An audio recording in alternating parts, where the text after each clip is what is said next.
کے بعد اگر حروف مدہ کے بعد حمزہ اگر اس طرح ہے، کس طرح ہے؟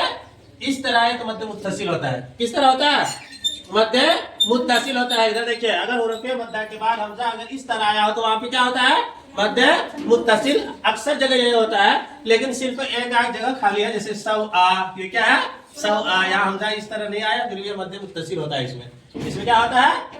مد متصل ہی ہوتا ہے. ہم لوگ مد کے بیان کو پڑھ رہے ہیں. کس کے بارے میں جانیں گے؟ مد کس کو کہتے ہیں. دیکھیں حروف مدہ کتنا ہے؟ کتنا ہے؟ کیا کیا ہے؟ الف مدہ، یا مدہ، واو مدہ. الف سے پہلے زبر ہو تو الف مدہ، واو ساکن سے پہلے پیش ہو تو واو مدہ، یا ساکن سے پہلے زیر ہو تو یا مدہ. اتنی ساری بات جان گے. اب مد کے بیان میں آتے ہیں. کہتے ہیں کہ اگر حروف مدہ کے بعد، حروف مدہ کے بعد اگر حمزہ آئے، کیا آئے؟ حمزہ. اسی کلمے میں آئے. کسی کلمے میں؟ جس میں حروف مد ہے اسی کلمے میں اگر حمزہ آ جائے تو مد متصل ہوتا ہے. کیا ہوتا ہے؟ مد متصل ہوتا ہے. اسی طرح حروف مدہ کے بعد اگر یہ والا حمزہ آئے، کون والا ہے؟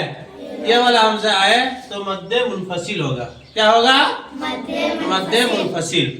یعنی حمزہ دوسری کلمے میں آئے تو. اسی طرح حروف مدہ کے بعد اگر جزم ہو یا تشدید ہو، کیا ہو؟ جزم ہو یا تشدید ہو تو وہاں پہ مد لازم ہوگا.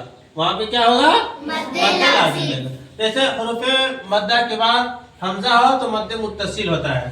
حمزہ اسی کلمے میں ہو، حمزہ اسی کلمے میں ہے جس کلمے میں مد ہو. سمجھے نا؟ الگ حمزہ نہ ہو.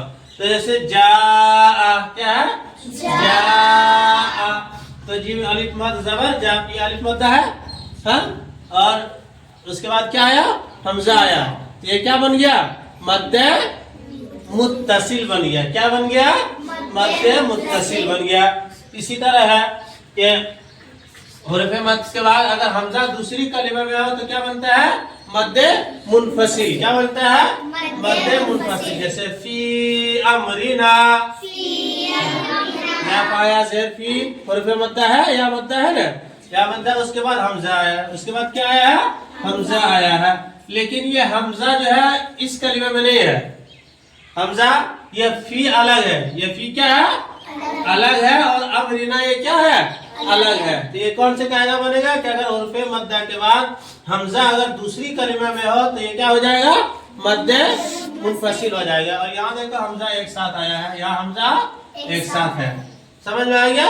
اسی طرح کہتے ہیں کہ حروف مدہ کے بعد اگر جزم ہو، کیا ہو؟ جزم ہو یا تشدید ہو، یا کیا ہو؟ تشدید ہو تو وہاں پہ مد لازم ہوگا. وہاں پہ کیا ہوگا؟ مد لازم ہوگا. جیسے حاجو کا، حاجو کا. دیکھیں الف مد، الف زبر ہا ہے، الف مدہ ہے. اس کے بعد کیا آیا ہے؟ الف مدہ کے بعد تشدید آیا. تو یہ کیا بن جائے گا؟ مد لازم بن جائے گا. اسی طرح آل آنا، جزم کی مثال کیا ہے؟ آل آنا. اب یہ کہ مد متصل بہت اہم چیز ہے. مد متصل اور مد منفصل کو ہم کیسے پہچانیں گے؟ سمجھے نا؟ حمزہ اسی کلمہ میں، حمزہ دوسری کلمہ میں ہے، یا آپ کلمہ ابھی نہیں سمجھ سکتے. تو آپ لوگوں کے لیے ایک آسان سے طریقہ ہے کہ اگر حروف مدہ کے بعد، اگر حروف مدہ کے بعد حمزہ اگر اس طرح ہے، کس طرح ہے؟ اس طرح ہے تو مد متصل ہوتا ہے. کس طرح ہوتا ہے؟ مد متصل ہوتا ہے. ادھر دیکھیے اگر حروف مدہ کے بعد حمزہ اگر اس طرح آیا ہو تو وہاں پہ کیا ہوتا ہے؟ مد متصل. اکثر جگہ یہ ہوتا ہے لیکن صرف ایک آدھ جگہ خالی ہے، جیسے سو آ. یہ کیا ہے؟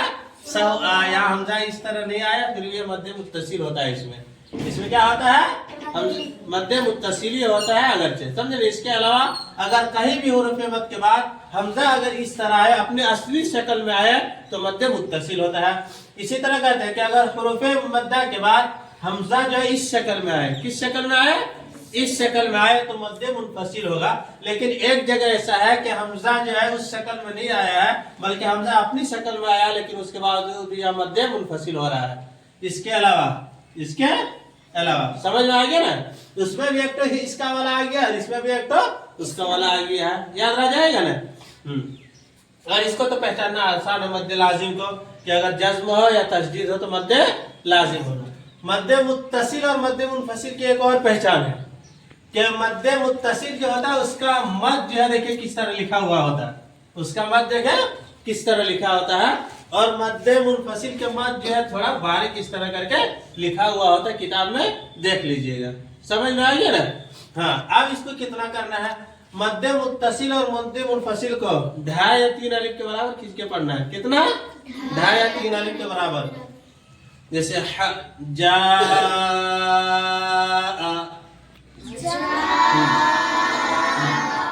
اگر مد لازم کو 3 یا 4 الف کے برابر کھینچ کے پڑھنا ہے. کتنا کھینچ کے پڑھنا ہے, 3 یا 4 الف کے برابر کھینچ کے پڑھنا ہے. سمجھ میں آئیے. چلو